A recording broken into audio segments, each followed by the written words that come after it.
Bonjour à tous, je suis Amélie Bourgoin, directrice des ressources humaines de d'ING en France. Et je suis Philippe Simeka, je suis directeur de la transformation pour ING en France. On est ravis de pouvoir faire cette keynote d'ouverture. Un grand merci évidemment à Agile en scène pour l'invitation. Et puis avant de démarrer cette keynote, on voudrait juste vous passer une petite vidéo qui va introduire notre propos.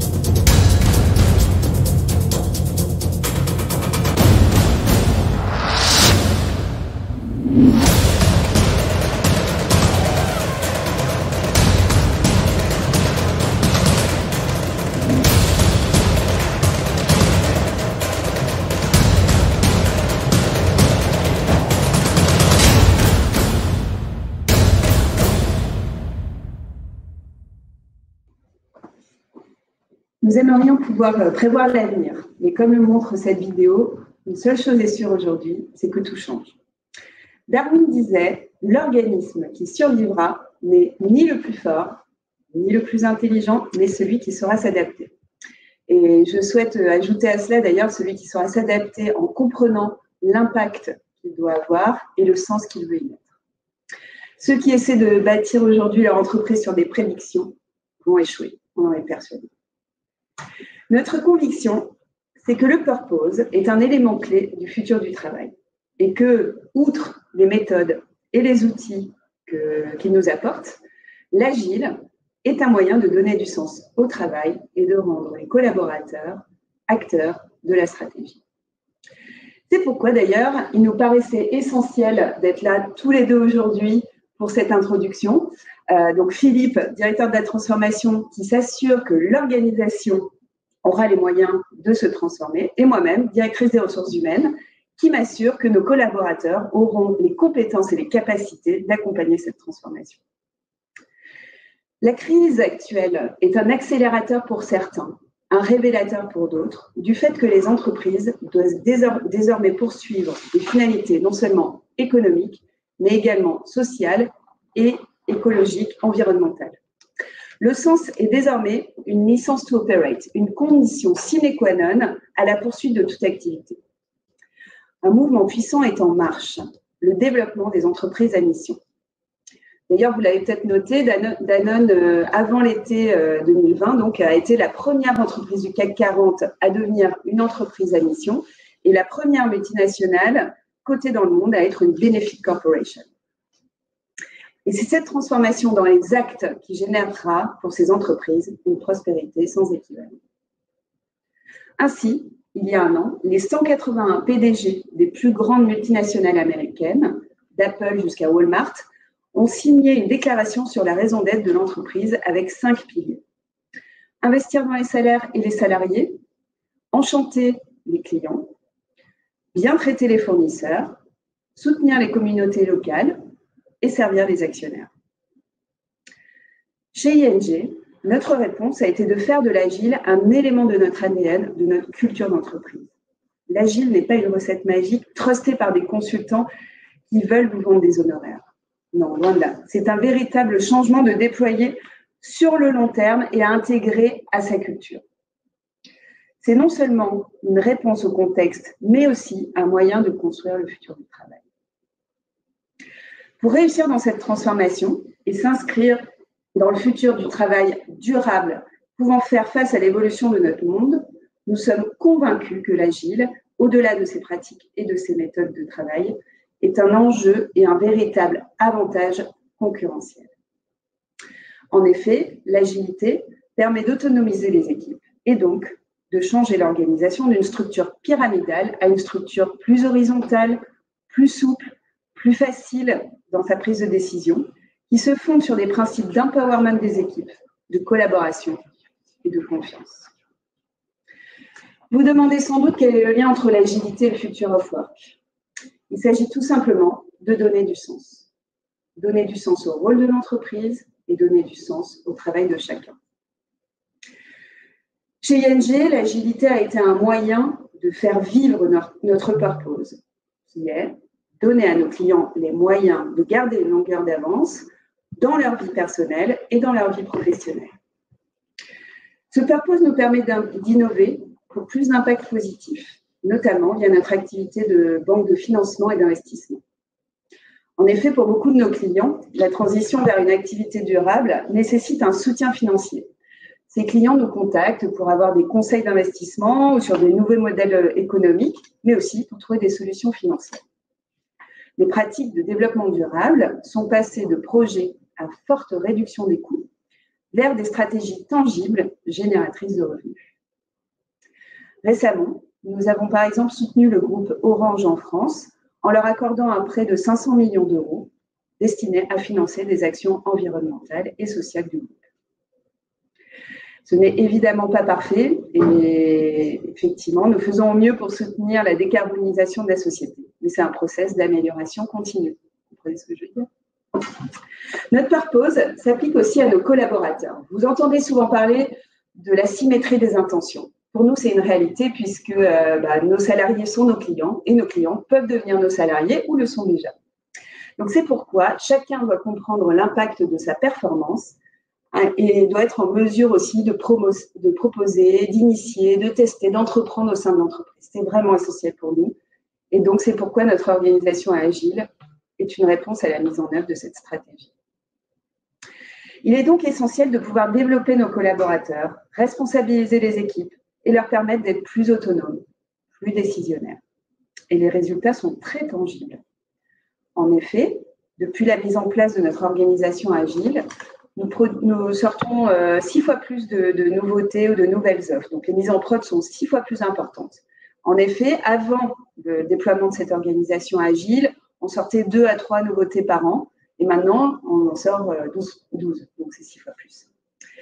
Et la voix du collaborateur est aussi essentielle dans cette situation. Nous avons, il y a quelques semaines, fait une enquête auprès de nos salariés. Et parmi les répondants, 95% d'entre eux ne reviendraient pour rien au monde à l'ancien modèle. Pourquoi? Parce qu'ils se sentent inspirés, ils se sentent autonomisés, ils se sentent empowerés. Puis sans compter que l'agile est pour nous un moyen d'attraction des talents et aussi de rétention. Donc tout ça, c'est pour nous une vraie réponse au pourquoi l'agile s'inscrit pleinement dans le futur du travail. Mais alors, comment on a réussi cela? Philippe, peux-tu nous expliquer les piliers de notre ING Way of Working?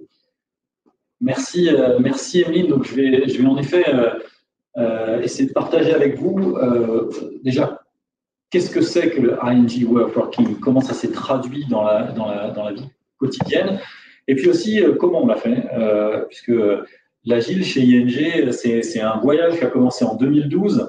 On a mis en place les tout premiers projets agiles en mettant ensemble des collaborateurs de différents départements pour apporter de la valeur aux clients. Donc 2012, ça fait 8 ans qu'on fait un peu des expérimentations et qu'on apprend à faire de l'agile. Donc on a essayé plein de trucs, on a fait des projets agiles, on s'est fait accompagner par des experts, on a mis en place des frameworks bien connus qu'on a ensuite quittés, et puis finalement on a mis en place ce qu'on appelle maintenant le ING Way of Working depuis un peu plus de 18 mois. Ça peut vous sembler un détail, mais dans ING Way of Working, il n'y a pas agile. Il n'y a pas le mot agile dans ING Way of Working parce que notre conviction, Emeline l'a dit, mais je voudrais le répéter, c'est que on doit ancrer la mise en place de l'agilité dans la culture, dans l'ADN. Et à partir du moment où ça devient partie intégrante de votre culture et de votre ADN, on n'a plus besoin de le labelliser comme ci ou comme ça. Ce que ça nous a permis également d'apprendre ces 8 années, c'est qu'il y a 3 choses pour pouvoir réussir l'implémentation de l'agile. La première chose, c'est avoir des objectifs qui soient clairs et des objectifs qui parlent, qui soient en mesure d'engager les collaborateurs. On entend trop souvent parler de projets de transformation agile dont le but est de réduire les coûts. L'efficacité, évidemment, c'est une conséquence positive d'une transformation agile, mais ça ne peut pas être une finalité. Personne ne se sent engagé par un programme de réduction des coûts. En revanche, un programme qui transforme en profondeur la manière dont vous faites votre business avec vos clients et la manière dont vous interagissez avec vos collaborateurs et qui, in fine, a un impact positif sur votre efficacité, évidemment, c'est tout de suite beaucoup plus impactant et beaucoup plus inspirant. La deuxième clé, c'est d'embarquer tout le monde. Et on pense que pour embarquer tout le monde, il faut assez rapidement sortir des discussions tooling, framework, méthodo. C'est des discussions qui peuvent être intellectuellement très intéressantes, mais qui sont des discussions de spécialistes. Et vous embarquez pas une entreprise complète avec des discussions de spécialistes. Donc, il est absolument important de pouvoir finalement, et on va y revenir, refaire le lien avec votre stratégie. Comment est-ce que vous allez engager vos clients? Comment est-ce que vous allez engager vos collaborateurs? Et puis, le troisième facteur clé de succès, il faut que vous ayez la volonté de le faire dans la durée. Ce n'est pas une mode. C'est quelque chose que vous devez faire dans la durée. Donc, vous devez aussi transformer vos comportements, les comportements managériaux, que ce soit au niveau des comités exécutifs ou au niveau des équipes, à tout niveau dans l'entreprise. Les comportements managériaux doivent évoluer et ça passe par de l'accompagnement, par du coaching, par du training. On reviendra tout à l'heure sur l'aspect training. Donc, voilà ce que finalement, cette expérience nous a appris. Et donc, on a mis en place cette agilité à tous les étages, dans l'organisation, dans les différents rôles et fonctions, en ayant une vraie approche holistique, de la stratégie au tooling. Vraiment une approche holistique. Il y a 4 piliers dans notre transformation agile. Le premier pilier, from strategy to task, faire le lien au quotidien entre les activités de chaque individu, de chaque collaborateur et la stratégie. Emeline l'a dit, notre responsabilité, c'est de donner du sens au travail de nos équipes, donner du sens envers la société. Et en faisant le lien entre les tâches collectives ou individuelles et la stratégie, ça donne du sens, évidemment, pour peu qu'on croit au sens dans lequel va cette entreprise. Je vais revenir tout à l'heure comment ça se traduit au quotidien. Le deuxième pilier, c'est l'organisation. L'organisation, c'est finalement la manière dont vous opérez au quotidien. Quels sont les rôles, quelles sont les responsabilités, qui est le manager, comment est-ce qu'on évalue, à qui je reporte. Toutes ces questions sont des questions clés. Et tout à l'heure, on aura le témoignage de 2 personnes qui vivent cette agilité au quotidien et qui reviendront particulièrement sur ces dimensions de vision et d'organisation. Et puis le troisième et le quatrième pilier, j'ai envie de dire, c'est le côté facile de l'agile. C'est le côté visible. C'est parfois même un peu le côté un peu clinquant. Les processus de travail, les outils, les méthodes, le visual management, l'animation. C'est important, c'est indispensable et on a besoin de bien se faire accompagner pour pouvoir le mettre en œuvre. En revanche, notre conviction, c'est que ces piliers 3 et 4, ces processus de travail ou ces outils ou ce visual management auront des impacts positifs à court terme, mais ne sont pas suffisants si vous voulez vraiment ancrer cette transformation dans l'ADN de votre entreprise et lui donner du sens. Donc finalement, en tout cas au départ, on s'est vraiment posé ces questions de pourquoi, quel était le lien avec la stratégie, quelle était la bonne organisation. Émile l'a dit, organisation plutôt plate. Mais vraiment, notre retour d'expérience, c'est qu'il faut passer du temps sur ces 2 premiers piliers pour avoir une transformation agile qui soit couronnée de succès, parce que ce sera le seul moyen qui vous permettra de réagir vite et qui nous a permis de réagir vite dans un certain nombre de situations. Nous sommes une banque, nous vivons donc dans un environnement qui est réglementé. Beaucoup de nos projets sont des projets réglementaires et cette agilité, le fait de faire le lien avec la stratégie, d'avoir les bons rôles et la bonne organisation nous permettent aussi d'atteindre nos objectifs réglementaires. Ce ne sont pas seulement des objectifs, c'est ce qu'on doit aussi à la société, dans les temps, avec finalement en rendant ce qu'on doit aux régulateurs. L'autre point qui est aussi très important, c'est que tant que vous ne faites pas la traduction de votre stratégie dans les tâches, l'Agile reste un programme de transformation. L'Agile ne deviendra pas votre business as usual. We want to make Agile business as usual. Donc, on doit faire le lien avec la stratégie. L'autre point que je voulais mentionner ici, c'est que si vous voulez rendre vos équipes autonomes, les équipes ne peuvent être autonomes que dans le cadre de l'exécution de cette stratégie. Donc, on a passé beaucoup de temps au début, et on y reviendra tout à l'heure avec les témoignages, à finalement partir de cette vision, de cette stratégie, de ces grands projets, pour que finalement, chaque équipe, chaque individu puisse décliner dans son quotidien ce que ça veut dire et comment ça va se traduire. Donc voilà, cette approche holistique, strategy to task, organization, processus de travail et tooling, c'est l'approche que l'on a mise en œuvre et qui a permis d'atteindre les résultats dont Emeline parlait tout à l'heure. Je voudrais juste en répéter un, 95% des collaborateurs qui sont aujourd'hui dans ce modèle-là ne souhaiteraient pas revenir à l'ancien modèle. Je pense que ce résultat parle de lui-même. Donc si on résume un peu les 3 facteurs clés de succès, être très clair sur le why, avec une inspiration et un trigger for change qui soit inspirant. Faire de l'agilité un moyen d'accélérer votre business et pas faire de l'agilité pour faire de l'agilité. L'agilité n'est pas une fin en soi, mais c'est un vrai accélérateur de business. Et puis évidemment, repenser certains rôles, repenser certaines fonctions pour pouvoir inscrire ce changement dans la durée. Et donc, ce qu'on voudrait partager avec vous maintenant, c'est l'évolution de ces rôles, et notamment le rôle du manager. On pense que c'est important de parler du rôle du manager dans une transformation agile, parce que, évidemment, dans notre société française, on a une vision du management un peu traditionnelle, hiérarchique, pyramidale, avec un manager qui à la fois organise le travail, définit les tâches, définit les rôles, donne l'expertise et finalement est un peu à la fois le chef d'orchestre, le premier violon et le soprano. Donc tout ça, on pense que dans un monde agile, ça ne peut pas reposer sur les épaules d'une seule personne.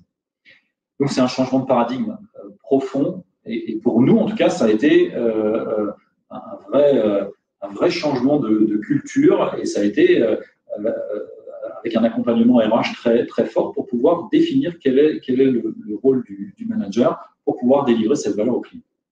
Donc, pour pouvoir faire ces modifications, ou en tout cas apporter ce nouveau rôle managérial, il y a un programme qui a été lancé, un programme sur le leadership, et peut-être Emeline, tu peux nous en dire quelques mots. Oui.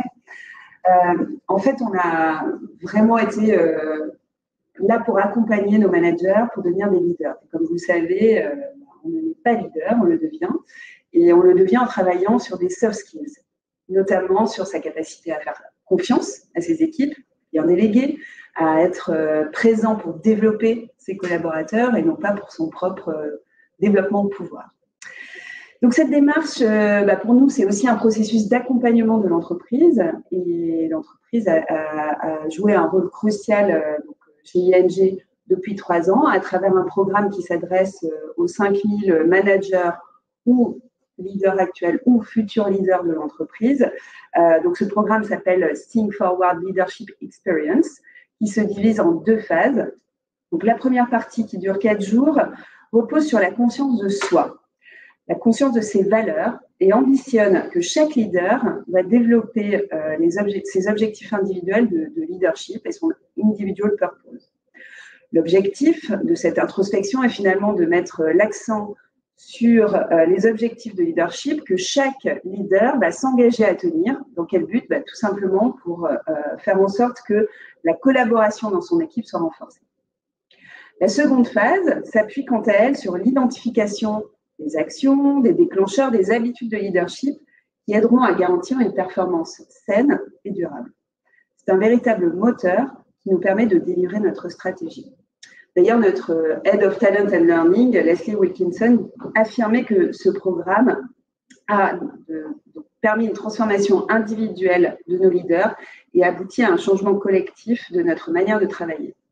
Et ce dont on est sûr, c'est que ce programme nous a permis aussi de nous adapter facilement à la période de confinement et nous a permis d'avoir une continuité de service aisée pendant cette période. Donc, en fait, on croit fermement que la clé pour ancrer l'agile dans l'ADN de votre entreprise, c'est tous ces relais managériaux, ces relais de nos leaders dans l'entreprise.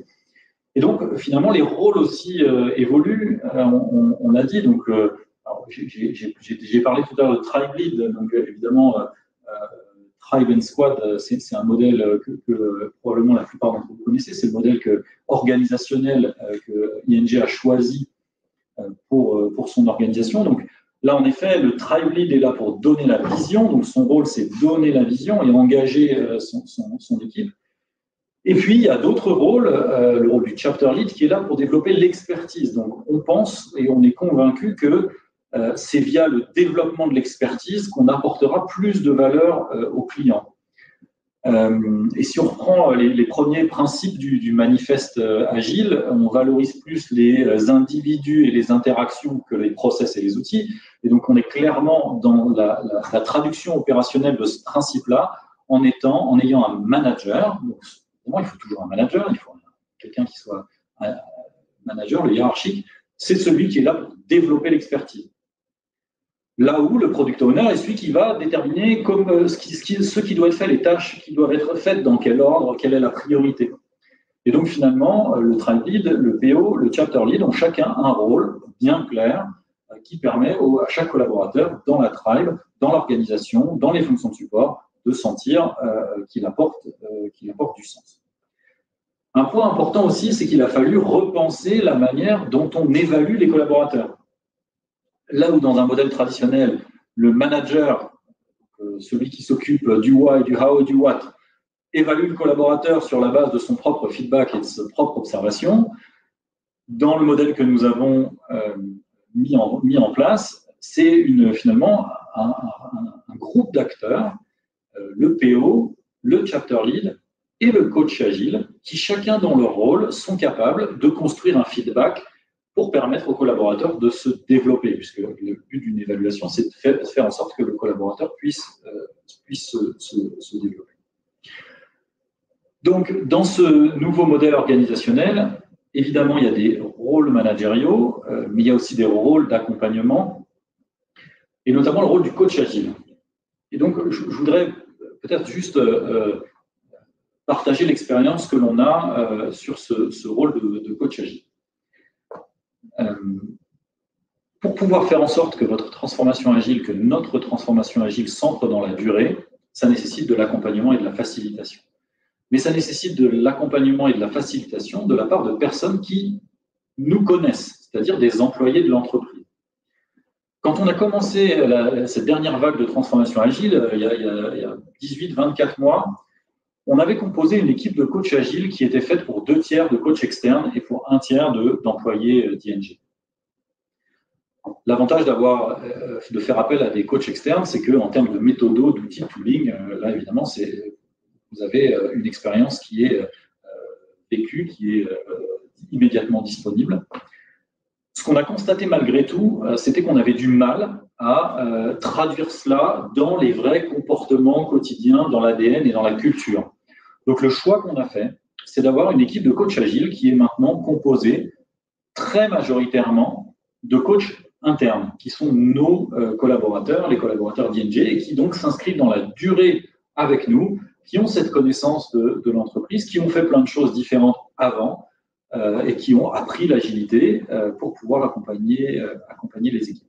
Ça nous semble être un élément très important. J'ai déjà participé à d'autres conférences où la question m'était posée, mais finalement, quel est le business case d'un coach agile? Qu'est-ce que ça rapporte un coach agile? Souvent une question posée par les directeurs financiers, souvent posée en interne par le directeur financier aussi. Et finalement, ce qu'on se dit, et sans être particulièrement provocatif sur le sujet. Vous mettez en place une organisation et des process, vous mettez en place une belle mécanique qui va permettre d'apporter plus de valeur aux clients.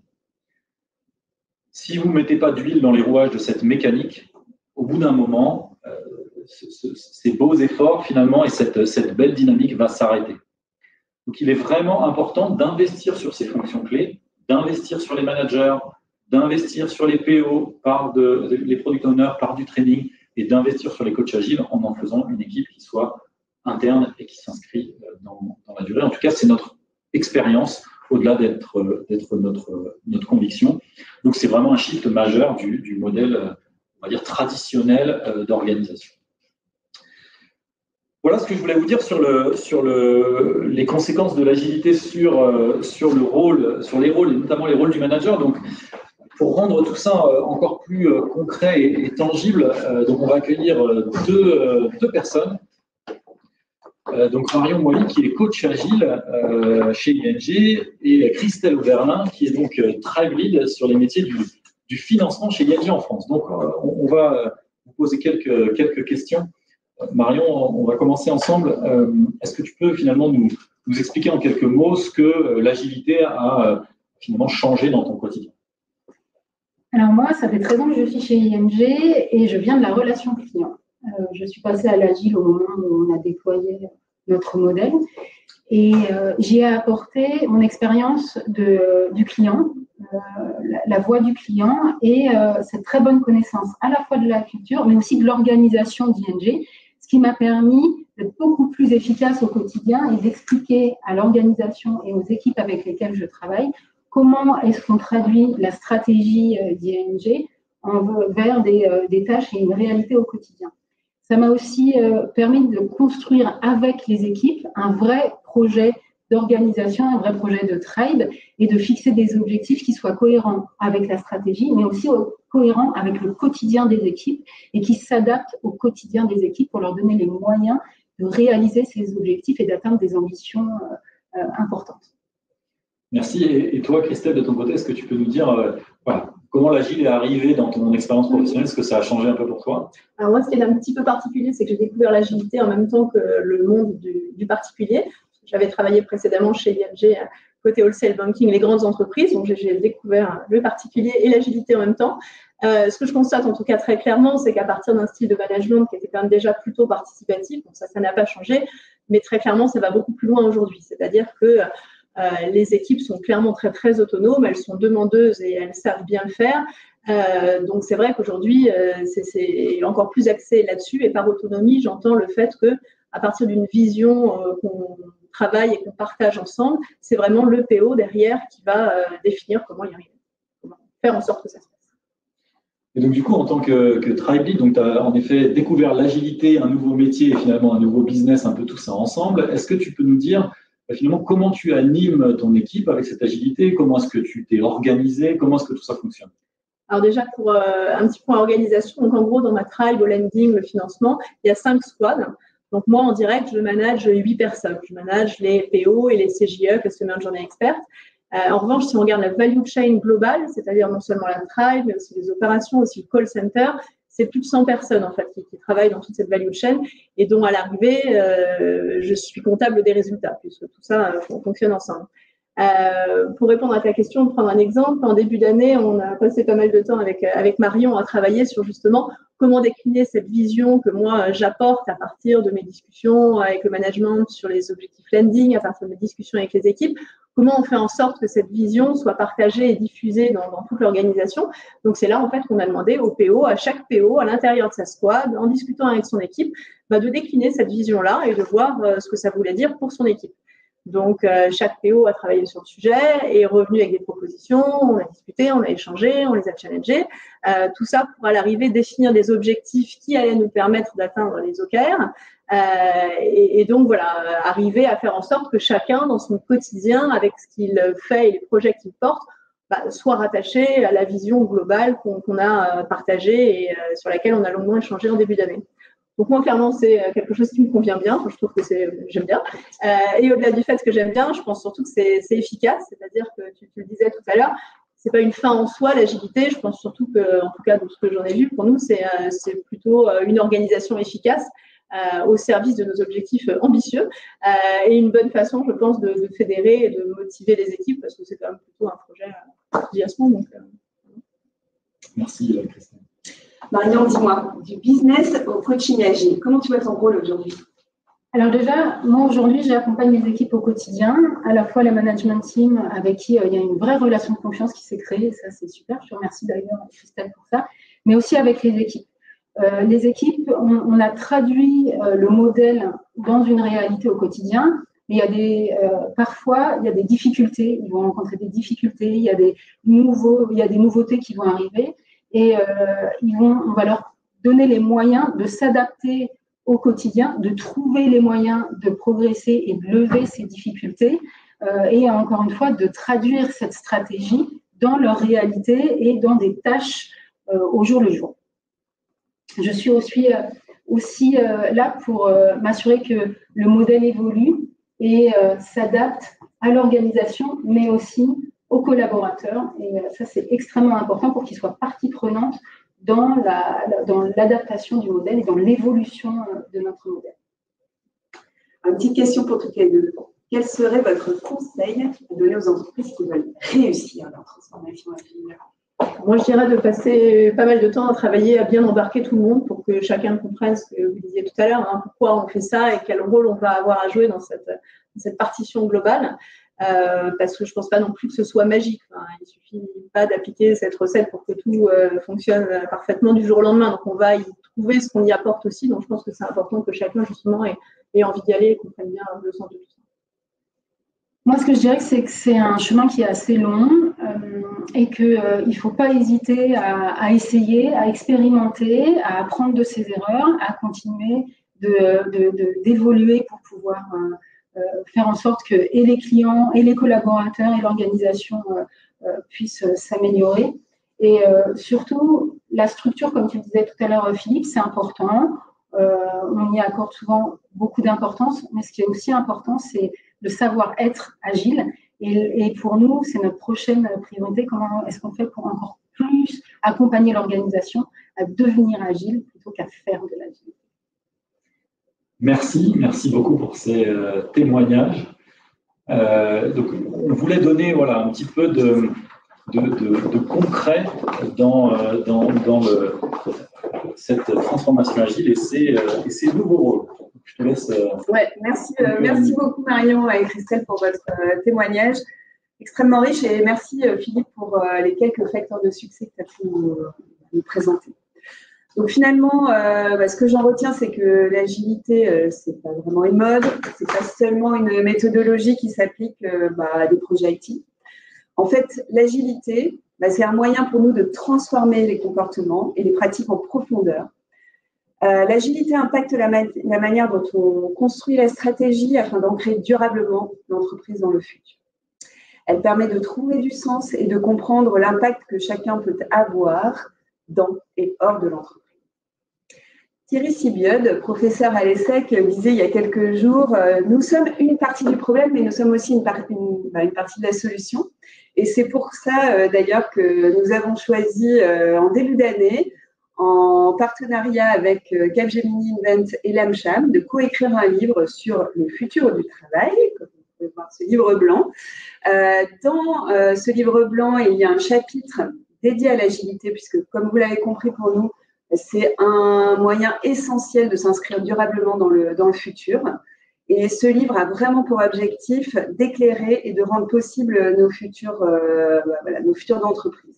Donc, je vous invite à le télécharger pour oser donner du sens à vos actions. Téléchargez-le sur le site de l'AmCham, donc en version française ou en version anglaise. Et n'hésitez pas à vraiment le distribuer au maximum parce que vous avez beaucoup d'exemples concrets qui pourront continuer à enrichir notre débat d'aujourd'hui. Et je vous souhaite une très bonne conférence à tous. Bonne semaine. Merci. Merci à tous. Je ne sais pas si on a le temps de prendre des questions. Oui, je ne sais pas s'il y a des questions. Il y a plein de questions. Il y a plein de questions. Oui, alors, quels ont été les rôles clés qui vous ont permis le déploiement de l'agilité et la transformation culturelle? Le collaborateur est-il également associé à son évaluation? Est-ce qu'il y a de l'auto-évaluation? Je prends les dernières. On va déjà peut-être répondre à comme ça. Et il y en avait une autre sur le rôle du squad lead. Ouais. J'ai pas raison. Dans les dernières. Alors, dans les rôles qui nous ont permis de faire la transformation, finalement, on a pris un parti quand on a commencé le projet pour l'ensemble de l'entreprise, c'est de faire le design organisationnel, de faire le design organisationnel par les équipes qui allaient le vivre après.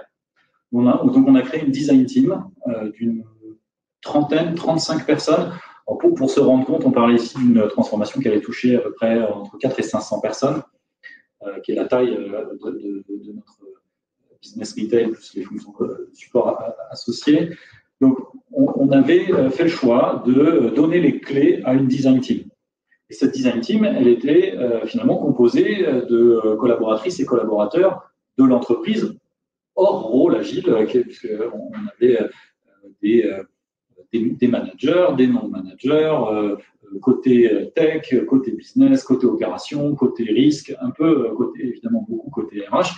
Et donc, finalement, tous les métiers étaient un peu représentés. Donc, on a finalement fait ce design bottom-up et je pense que ça a vraiment marché. Peut-être tu peux répondre à celle sur l'auto-évaluation. Sur l'évaluation, donc en fait, notre process d'évaluation inclut automatiquement le collaborateur, puisque c'est le premier à s'évaluer. Voilà, donc ça répond à la question. Effectivement, nous sommes acteurs de notre propre évaluation. Et après, cette notion de feedback de la part de cette équipe, finalement, ce collectif qui va vous apporter du feedback, ne s'ajoute, ce n'est qu'une brique à votre propre auto-évaluation. Et il faut savoir aussi qu'on pratique beaucoup le feedback en bottom-up pour les leaders, les managers de cette entreprise qui nous enrichit beaucoup. Et donc, sur la troisième qui est sur le rôle du squad lead, en fait, c'est simple, il n'y a pas de squad lead. C'est-à-dire que dans je ne sais pas si on dit un ou deux squad, dans une équipe, il n'y a pas de squad lead. Il y a différents rôles, des rôles business, des rôles tech, parfois des rôles data, tout un tas de rôles, mais il n'y a pas de chef. On a un PO qui est finalement responsable du backlog et d'implémenter la vision qui a été partagée avec le tribe lead. Et puis, il y a des rôles. Le chapter lead, donc on l'a dit, celui qui est en charge de développer l'expertise au sein de son chapter, il a aussi un rôle opérationnel, 30-40% de son temps, parfois plus. Il est aussi dans un squad, mais sans être le manager du squad. Donc voilà, on peut avoir une équipe sans chef, et c'est le modèle qu'on a mis en œuvre. Alors, dans les autres questions, là, il y en a une. Est-ce que l'exco est coaché? Qui coach est manager? Est-ce que vous êtes coaché? Alors, quand on a fait j'aime beaucoup cette question. Quand on a fait la transformation agile, on a fait appel à des coachs expérimentés qui avaient fait cette démarche dans d'autres entités du groupe. Donc, on a été formés, on nous a expliqué, on nous a challengé aussi, puisque c'était aussi une transformation pour nous. Et je pense qu'une question, par exemple, et probablement le truc le plus difficile qu'on ait eu à faire, c'est arrêter de décider quels projets sont prioritaires. Et donc, pour ça, oui, il a fallu qu'on nous fasse comprendre, alors on peut appeler ça coaching ou répétition active, ça n'est pas au comité de direction de décider de la priorité des projets. C'est au comité de direction de fixer les guidelines qui permettront aux équipes de faire la priorisation. Donc maintenant, on est complètement dans ce modèle-là. L'Exco fixe des guidelines stratégiques, clairs, qui sont souvent qui ont une durée de vie assez longue, même si elles sont déclinées chaque trimestre, ça reste les mêmes depuis peut-être 12-18 mois. Ensuite, les tribes et les centres d'expertise bâtissent la priorisation. Et ensuite, évidemment, cette priorisation, s'il y a des arbitrages, est soumise au comité de direction ou ratifiée. Donc ça, je pense que si on parle d'un changement culturel, voilà, quand on a affaire à un comité de direction qui a l'habitude de se dire, bah, tiens, pour atteindre tel objectif, on va faire telle chose, et puis en plus, on va le faire pour telle date et avec tel moyen. Voilà, aujourd'hui, on n'est plus dans ce mode-là, donc il a fallu faire preuve aussi d'un peu de lâcher prise sur le sujet. Une question sur le programme, le leadership programme. Enfin, il y a plusieurs questions là-dessus, mais il y en a une qui est assez précise, qui est, pourriez-vous nous rappeler quelle était la phase 2 de votre leadership programme, la phase 1 étant la conscience de soi, il me semble. Ouais. Et il y a plusieurs questions sur l'accompagnement du changement qui a été mis en place. Donc peut-être tu vas en redire un mot, Emeline, de ce programme. Donc, en fait, ça s'appelle TFLE, donc Think Forward Leadership Experience. Donc la première partie, effectivement, c'est vraiment la conscience de soi, comprendre ses propres valeurs et comprendre écrire même son purpose individuel. Et la deuxième partie correspond vraiment à l'identification des actions, des habitudes de leadership qu'on va déployer pour animer le collectif et faire en sorte que la performance soit durablement ancrée dans l'équipe. Voilà, donc on est plus dans comment je vais maintenant en tant que leader animer cette équipe et m'assurer que le collectif se sente suffisamment en confiance pour proposer, pour tester, pour être autonome finalement dans ses priorisations notamment et la stratégie de son équipe. Alors, il y avait une question sur combien de coachs pour combien de collaborateurs et quelle est la posture du coach agile aujourd'hui? Est-il plus coach ou plus agile consultant? Donc aujourd'hui, dans l'équipe, on est 6. 6 coachs agiles pour à peu près, on va dire 600-700 personnes concernées. Alors, je mentirais si je disais que c'est un sizing qui est luxueux et suffisant. Je pense que c'est un des métiers sur lesquels il faut qu'on investisse un petit peu plus. Donc, voilà, il n'y a pas forcément d'abac en disant un coach pour X personnes. Mais par contre, il y a la multiplicité des acteurs, la multiplicité des métiers, la multiplicité des équipes qui crée aussi parfois un peu de difficulté en termes de capacité à accompagner tout le monde. Sur le rôle du coach agile, on m'a souvent dit de dire et de répéter un coach agile, c'est pas une deuxième paire de bras. C'est-à-dire que le coach agile, il n'est pas là juste pour faire ce que le tribe lead ou l'IT lead ou les PO n'ont pas le temps de faire et de faire de l'animation.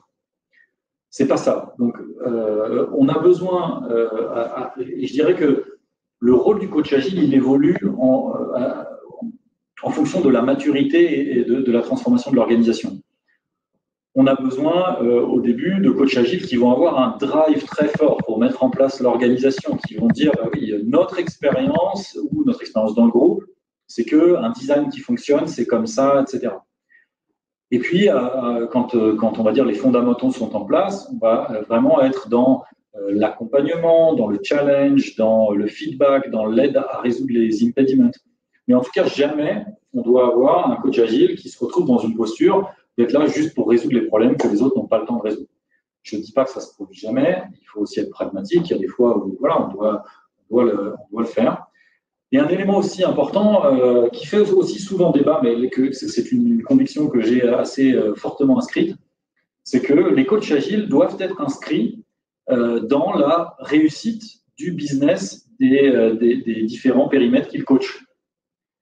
Donc voilà, on ne va pas ouvrir le débat maintenant de est-ce qu'un coach agile a juste une obligation de moyens ou une obligation de résultat.